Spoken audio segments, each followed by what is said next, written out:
was a dark and spooky night.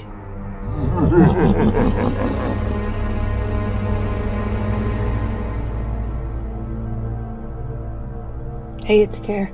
Welcome to My Take at the Lake. A couple of leftovers before we get to the virtual trick-or-treat event that starts now, 8 o'clock tonight, October 28th, from 8 p.m. through the next couple of days through Halloween at midnight. Myself, Amy at Doki Doki Forest, and Carrie at Carrie's Mixed Media Art are hosting a virtual trick-or-treat event. And you are here, so you're part of it. You get to go to our posts and get free digital goodies as our trick-or-treat Happy Halloween gift to you. Before we get to that, I have some leftovers from the previous video, because one of us got a little bedazzled by Edith Holden for 75 cents. You know, what can I say? If you didn't see that video and none of this makes sense to you, I will link that below so that you can get caught up with the saga. But a couple eagle-eyed viewers, and thank you for actually watching. That means so much to me because we put a lot of work and time and effort into these videos, and to see that people watch an average of 7 minutes kind of hurts. But a lot of you watch, and I appreciate that. Many of you asked about what this book was, because I got 2 books on the free table. The other one was Arthur Conan Doyle, Sir Arthur Conan Doyle, 1962 edition of one of his books. And I got this one, but I forgot to show you this one. And this one is a 1953 Literary Guild edition of Charles Dickens' Bleak House. And it's not in great condition unless you're a junk journaler, and then it's just pure magic. They had old tape on it, and that's what happens when you use non-acid free tape. It has a library pocket. It's kind of tattered and kind of worn, but I think it'll make a wonderful altered book one day. I love this sketch on the front of it. Look at nice and worn here. That's so cool. Kind of dirty. Usually I take just a wet wipe and see if I can get any of that public library crap off there. But those are stained pretty good. Nice deckled, not really deckled, but just old-fashioned pages. And some sketches throughout. Beautiful book. I grabbed it just because it's Charles Dickens, but it's a little bit too small to do my typical fold and go. It's just a wee bit shy of an 8.5 by 11 folded in half. Yeah, I'd have to trim, and I don't like to trim. I am a lazy crafter. You coming to sit down, Miss Girly? You can go lay down. So that's one leftover. The other leftover from the previous video is I said I was going to print some of the coffee dye on those postcard. I got a giant pack of printable postcards at St. Vinny's. They were $19. I got them for 99 cents, I think. Maybe $1.99. Anyway, I printed one of my digitals on it, and then grunge on the back. And it worked out beautifully. Enough with the birdwalk, Care. We are here for the virtual trick-or-treat thing. What are we doing? What's up with that?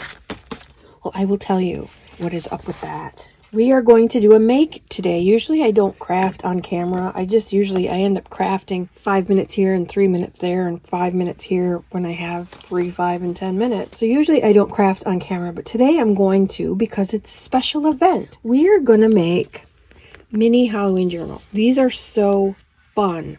This one is a full-size mini. And if you look really, really close, there's me and there's Bitsy wishing you a happy Halloween. And that's a little crab. It's hard to see, but that's what that is. It's a little Halloween crab. You know. Okay, back to the regular where we were. Okay, so this little mini So it's got all kinds of Halloween, beautiful Halloween images. A cemetery, foggy cemetery, pumpkins with fairy lights, old book page, dark and scary night, skulls and skeleton hands, candles, creepy trees and creepy forests, bats in the belfry, full moons, skeletons, pumpkins. I love these guys. These are my favorite. But anyway, this is a full-size one. I'll show you all the pictures here in just a minute. Full-size one. But then I took this full-size kit, and instead of putting all the pages in one journal, I separated them. So they're two smaller journals. Two little guys. All right? Isn't she awesome? And this one, I put the staple down a little bit further toward the bottom, and I put a hanger on it because my cousin has a Halloween Christmas tree. It's a full-size Christmas tree that she decorates every year for Halloween. And if you happen to have a Christmas tree, you can make up a whole bunch of these and hang them from your tree. This could be your trick-or-treat thing. And if you want, I printed these. This is the normal size, but I put 2 pages per sheet. So now we've got these little guys. So it went from this size to this size. All I did was change a couple things on the printer. I'll show you right here. I went to layout and I asked it to do 2 sheets per page. And it went from this to this, which is really just in half. It flipped it and it went this way. Here's a little guy with a cover. Now this is just scrap pieces of what I used on my Alice Cooper journal, my Skeletons in the Closet, now my Alice Cooper journal. It's just scraps from that. It's sandwich paper. I will put a link to my video on how I made this stuff below because it's coming in very, very handy. And this is just a scrap piece. Nice sort of leathery old cover. And then my little picture, my little journal. It has some upside down creepy writing in it. Some coffee dyed paper so that you have room. There's some coffee dyed paper and a creepy crow in the trees. And that is just stapled in. You can of course sew them in if you want, for sure. But I am all about easy, fast. This is another little guy. I just half knotted. I didn't really tie it tight because I knew I wanted to take it apart. But this is just folded in. And you can take it out. I glued the twine on the back, and then it's just, to me, this looks like something Renfield would carry in his leather pack. You can use wire and do twisty around or tie it back up, but this is not in here at all. It just comes out. Could also, if I had a bigger piece, take and fold it up so that there would be a little pocket to tuck it in if I had a bigger piece, but I was just using scraps and this is what worked. So use whatever you have and use what works. Tuck that underneath there.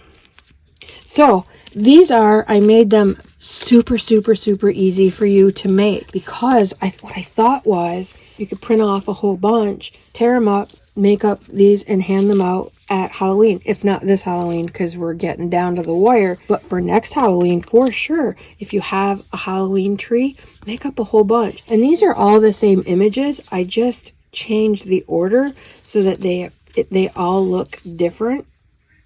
But I just changed the order of the pages, and we'll get to that.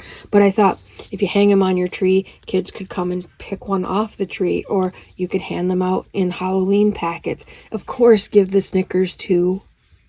Don't irritate the kids and just give them paper. But what a fun addition. I would have loved something like this. Finding something like this in my Halloween basket when I got home, I would have been just crazy over it. So what I did was make it hopefully as easy for you as possible. Print it out. There's 2 pages of, there's another one. There's 2 pages of fronts. Okay. Print these out. When they come out of the printer and they're done, put them back in the printer.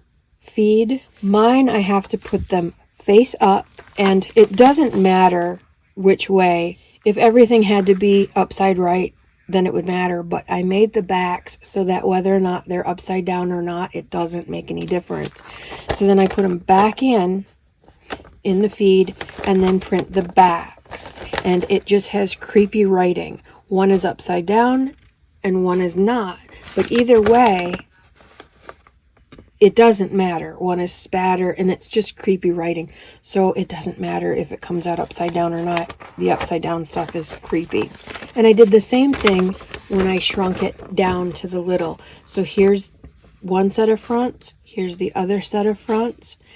I printed it once, put it back in the feeder, and then I printed the back sides. Why do I do it that way? Because if I don't, the refeeding automatically offsets everything just enough that it would jack up all the prints. This way, things are lined up pretty well, and this will make more sense when we get to making it. So I'm going to make a big one here with you today. Again, I wanted to make it super, super easy. No tearing, no cutting, no sewing. This is one of the easiest ways I know how to make a journal, is to tear things, especially because this is a Halloween thing and we're wanting it to be nice and grungy. I know. What about the virtual trick-or-treat? When do I get my goodie? I'll tell you, I promise, I'll tell you where and how. So I'm lining it up to take just a sliver so that there's not much white here. Sometimes I can tear these little parts off and sometimes I can't. I will try it, but there are no guarantees. I'm lining it up. What I find is to give a lot of pressure where you're tearing, and sometimes it'll work. Move your pressure down. Otherwise it slips out on you like that. And that's all right. So line it back up. And start from this end this time. Lots of pressure. And I'm pulling the paper toward that metal edge so that it's cutting it, essentially. Now, it's not perfect. See, there's still white there. I'm just going to cut that off.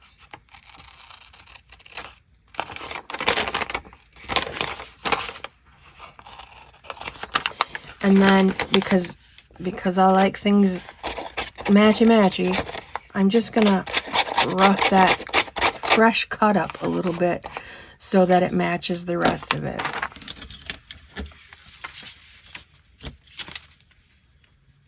So while I'm tearing, I'm going to explain more about the virtual trick-or-treat. Carrie and Amy and I all have made digital trick-or-treat items for you. Free trick-or-treat, does not cost money. All you have to do is go to each of our videos, and each video will have a link of how you can get whatever the freebie is. And this is fun. I have no idea what Carrie or Amy are doing. No clue. So I can't tell you what they're going to give because I don't know. And I think that's great fun. Watch their videos because they're going to show off their goodies to you. They're going to give you a tour of their freebie and maybe show you how to use it. Maybe show you how they used it. Give you some suggestions. I don't know.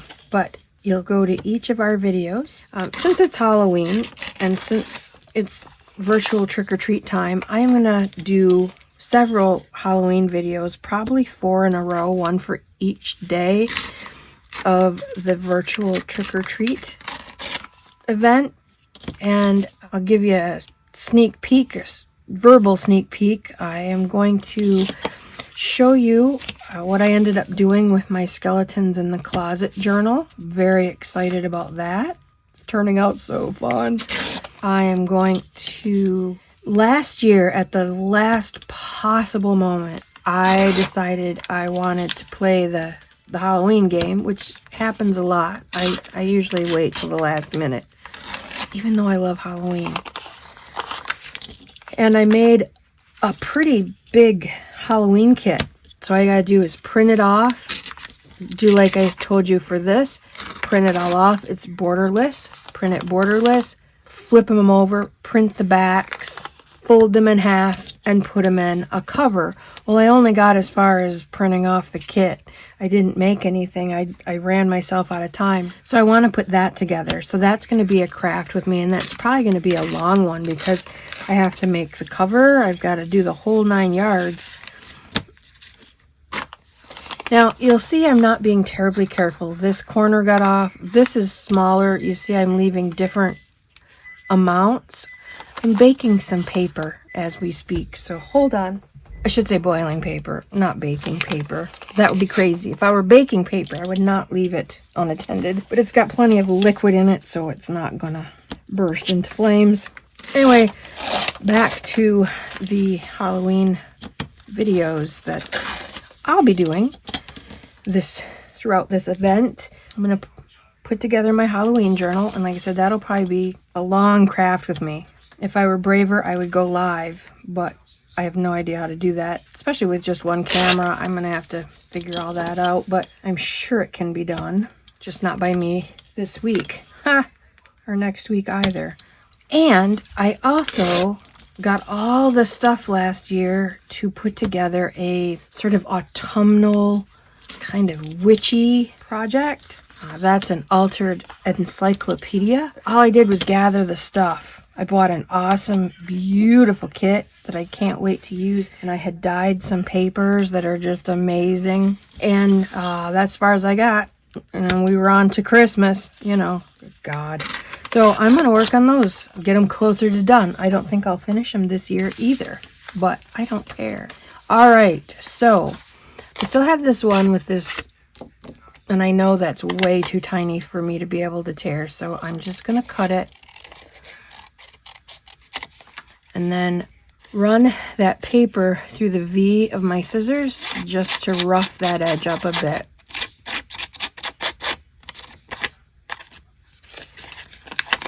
And around.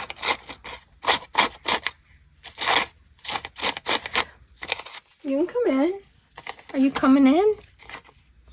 Okay, so that's one page. I have this page to do, and I'll be right back.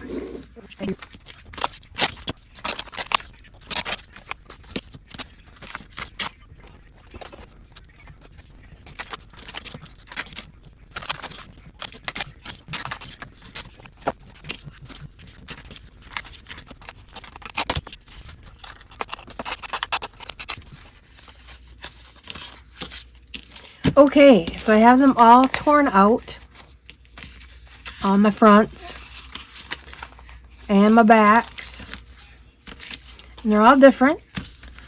Some coffee dyed and some with spatter and weird writing and whatnot. So now you can put these together in all kinds of different ways. You can mix them all together and do it that way. You can do all coffee dyed backs and all funky backs. That's an option. You can make skinnier journals, you know, using just maybe 4 or 5. I think, let's see, what is there?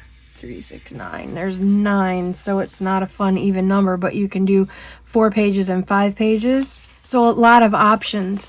You can also take this as far as you want to take this. Now I've got my distressing stuff here, and I typically distress things all together in bulk. I get them as close to even here as I can, and I do as many in one swoop as I can rather than one at a time, because I don't have that kind of time. I don't have that kind of patience. Sometimes I have to go back and hit one that I missed, but I'd rather hit one that I missed than have to do every single one of them one at a time. So again, I get them all pretty well even at the top, and then just muss up the edges, because and I think that gives, you know, you're going to get an uneven effect, and that's more natural than doing every one perfect. And all I'm doing here is just getting rid of that white of the paper, because I don't want it to look bright white. It's Halloween. Nothing should appear fresh and fancy and new. It's all creepy and old. You don't have to do this. None of these were done on the edges, but they surely could be. This little guy, I'll take and grunge up his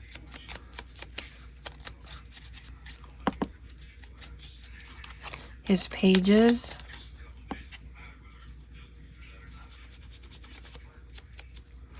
Might as well do this since I'm doing it.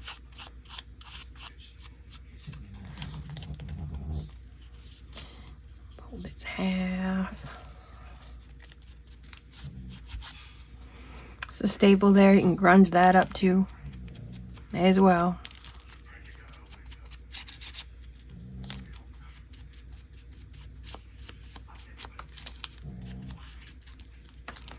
Don't have to, but you can.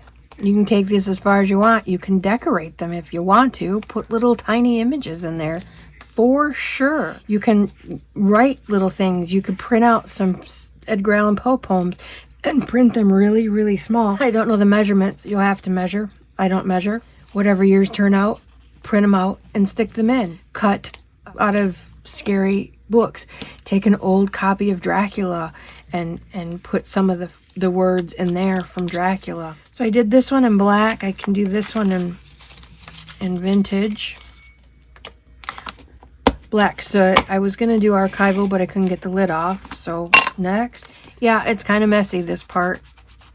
And that's all right. That's okay. It's worth it.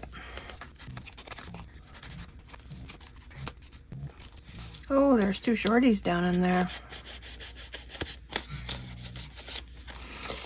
All right, that's enough fussing for right now. We can fuss later if we want to. We don't have to. Now, I have to decide, how do I want to put these together? I think I'd like to mix them up. So I'm just going to take half this stack and half this stack and switch them. And then mix them around a little bit. Then I always decide, and what do I want for the centerfold and what do I want for the cover? I think that would make a good centerfold. Oh no, that might make a good... Let's make that one the cover. Yeah. Make this one the cover and this one the centerfold. Okay, so I know I need that one to go that way. Because it's going to be the cover of the signature. And I know this is going to be my centerfold, so that one has to fold inside like that. Okay, cover, centerfold. Now these little guys, it helps a great deal to give it some love with your bone folder. If you don't have a bone folder, the side of a credit card would work. Blunt end of a butter knife works. A letter opener, the plastic part of a letter opener. Even your glue stick would work. Fold it. I always crease it first and then give it some love with the cover on, obviously. That works beautifully. So the other thing that I'm going to do, that's a different journal. The other thing that I'm going to do is put, is this my center? No. So this was an image that went inside. I'm going to fold so that this next one, the image is on the outside and the background is on the inside. That just gives your pages a little more variety as well. This one's kind of already folded. We'll just go ahead and help it along. This one folded. Let's go this way. Okay, so now they're all folded. Where's my centerfold?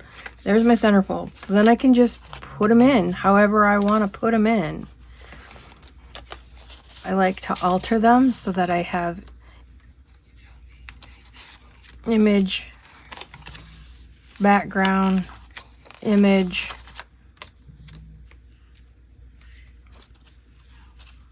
image. Let's see, 1, 2, 3, 4. Oh, I can't have this one be my last because I already have a cover. Oh, you know, you try and just overthink these things. It's ridiculous. But I do know I want that for my centerfold. Put them together. What I've been doing too is once they're together, I give it some more love. Now, I use my bone folder. I actually, you know, it's like an iron, but it's not magic. You can't just wave it over. You actually have to give it some pressure. Now, there's so many in here that they're coming out on this side. Does that matter? It doesn't to me. If you want to trim that off, well, let's just do it. It doesn't matter to me, but I'll show you how I would handle that. I would cut them all off. Not even. Don't care. And then just dirty them up. You could rough them up with your scissors if you want, like we've been doing, just like that. There. Now, I also have opened it up to the center.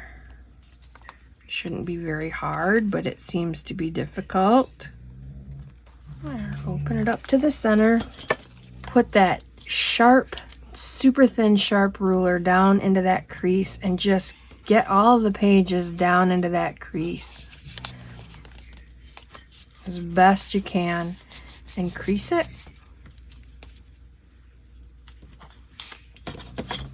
And then just a regular stapler will do. Make sure that they're even this way.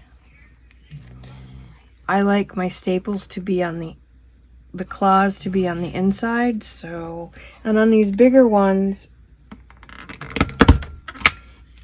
if you're gonna hang it on a tree, use a pokey tool and put a hole there, and then tie your little twine or baker's twine or embroidery floss, whatever you're gonna use to tie it. Or if you're gonna use 2 staples, then use 2 staples. I just try my best to get it on that spine line, and then you got to do some folding again and a little bit of manipulation, and then I open it up past the staples and fold those pages a little bit more, just to help them understand that they're staples now. I don't know if it matters. Grunge those up a little bit so they're not so shiny. And there you go.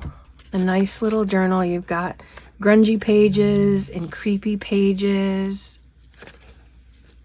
and grungy pages and creepy woods and skeletons. Creepy old church. There's our centerfold, and that's what I mean by the claws are on the inside. Nice grungy old page, coffee dyed, weird writing.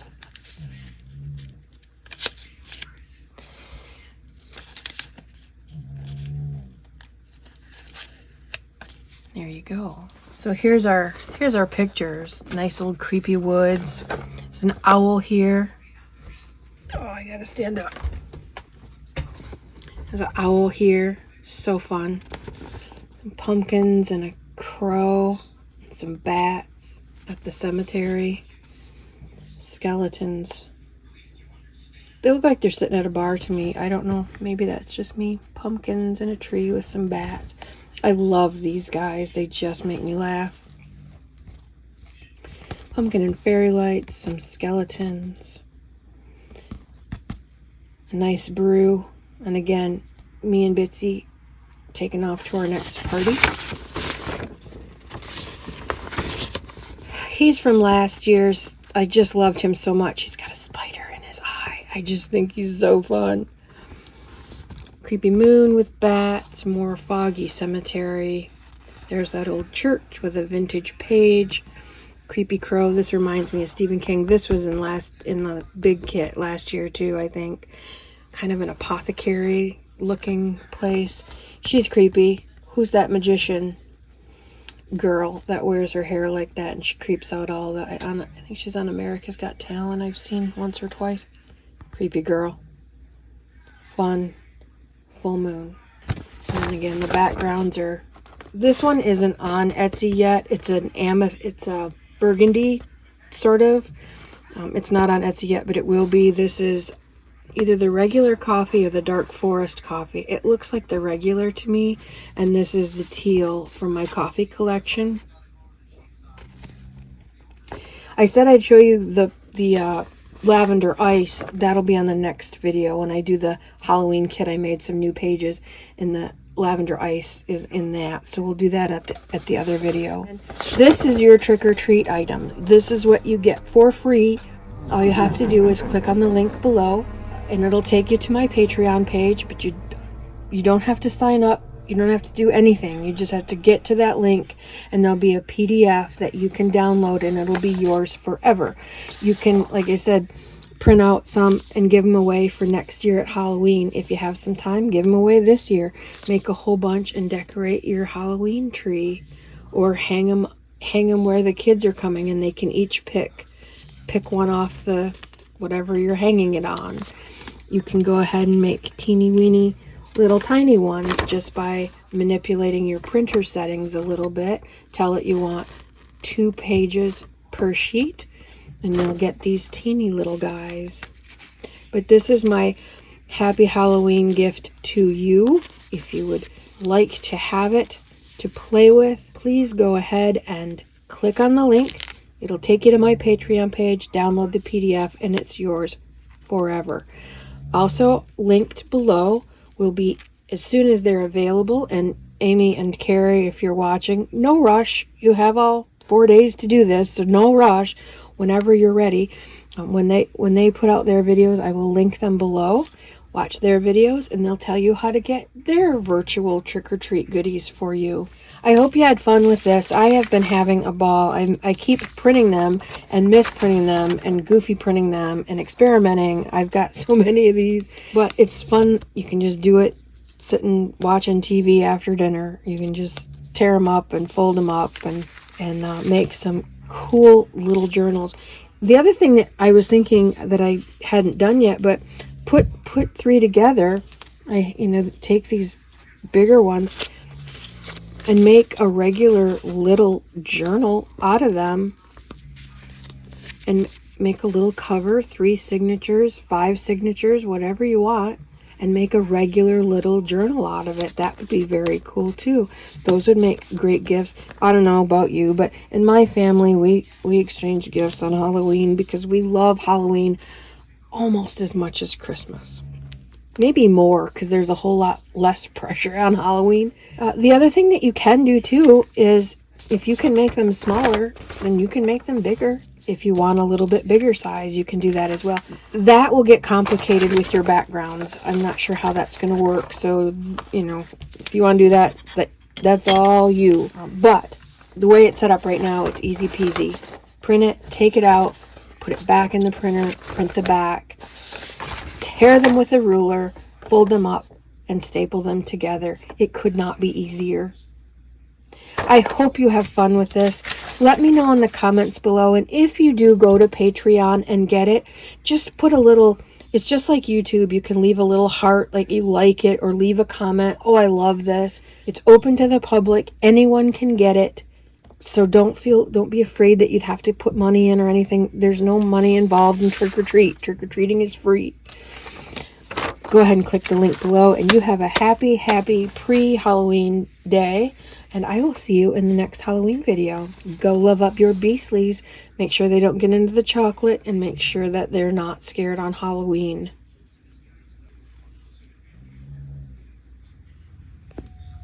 Take good care.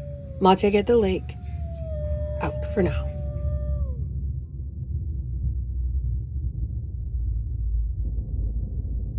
They printed it beautifully, and just fold them and go. They have what they call smooth perforation, so they don't, it's a super fine perforation, so you really don't have to do much to it. Oh look, I jacked it up, and that's all right. That's okay. Candy Cane Creates leaves me the funniest messages sometimes, and I just appreciate them, and I always remember what she says. Recently, when I was talking about when my printer was running out of ink, and I was making these funky prints and loving it, because you never know what you're going to get. And she said, oh, I wish I could embrace my misprints and my prints that go bad. And I think that's a great phrase. Embrace them. It's fine. I was trying to print a picture for my mom, and this just wasn't doing it. The control panel of her washing machine. It's a weird print. It could just be garbage. I could use the back, print on, print something, use it for scrap paper, but I think it'd be fun all tore up in collage because it's different stuff and it's the vintage colors. Why not? This, for some reason, I don't know why my printer did this, but look at all these different alphabets. It printed all these different sizes. And it's got this funky, this would make great backgrounds for clusters. There's another one when my printer was running out of ink. That's my mom's washing machine control panel again. But I will keep all these and I will use them. I think they're great fun. Colors I wouldn't normally get, stuff I wouldn't normally get. Sometimes my printer only prints half a page. That drives me. I was printing a contract. I forgot that I left my postcards in there and I printed a contract. Whoops. On postcards. I'm embracing it. I'm going to keep it. I think that's going to make a great background for some kind of collage. So yes, embrace your misprints. It's all okay. It's all good. It's all good. And those printable postcards. So what happened here, I don't know. My printer is just being weird. And then I just tore this. But all I gotta do is vintage it up. It's fine. Grab some vintage photo. I have a brand new dauber, so it's going to take a little while to get it nice and gunky. For that, where I tore it, I would just do that and cut this off. That's way too much to deal with. No. The reason I'm bringing this to you and talking to you about digital, about vintage postcards and whatnot, is I see so many people do this. Vintage, but they leave the back of it stark white. And that to me is like seeing behind the curtain. That shatters the illusion. If everything is supposed to be old and grungy and from the cottage 60 years ago, or from a vintage trunk that was found in the woods 100 years ago, it's not going to have a bright white anything. So if you're doing envelopes, make sure the insides are grungy. If you're doing grungy journal cards, then grunge up the back, either by coffee spraying them, getting a digital. Like I said, I've got loads of coffee dyed for you. Just run that back through a coffee dyed print and it'll take that white down a few notches. So the illusion, this is brand new, but with a few creases here and there and some stamps, this can look very vintage for real. Another dead giveaway is stuff like this. Let's get another one where I haven't been doing anything, but the sides are always white when you tear something apart, especially these perforated things. But when you tear something apart, make sure to grunge up those edges, because again, it's a dead giveaway. And if you're doing all this stuff to make this vintage, shabby, wonderful, old, it looks like it's been hidden away for centuries. Oh, bright white. It just is silly. Why would you go through? And I see so many flip throughs like that. And so, I don't know, maybe it doesn't bother people, but this kind of thing, once you see it, you can't not see it. So watch the next few, because over the Halloween, you're seeing lots and lots of vintage and grimoire and spooky and dark and old-fashioned looking. And then, on the back, bright white. It's like being in a haunted house and seeing that, oh, that's the kitchen. Oh yeah, it's not really a haunted house. It's just it breaks the facade. So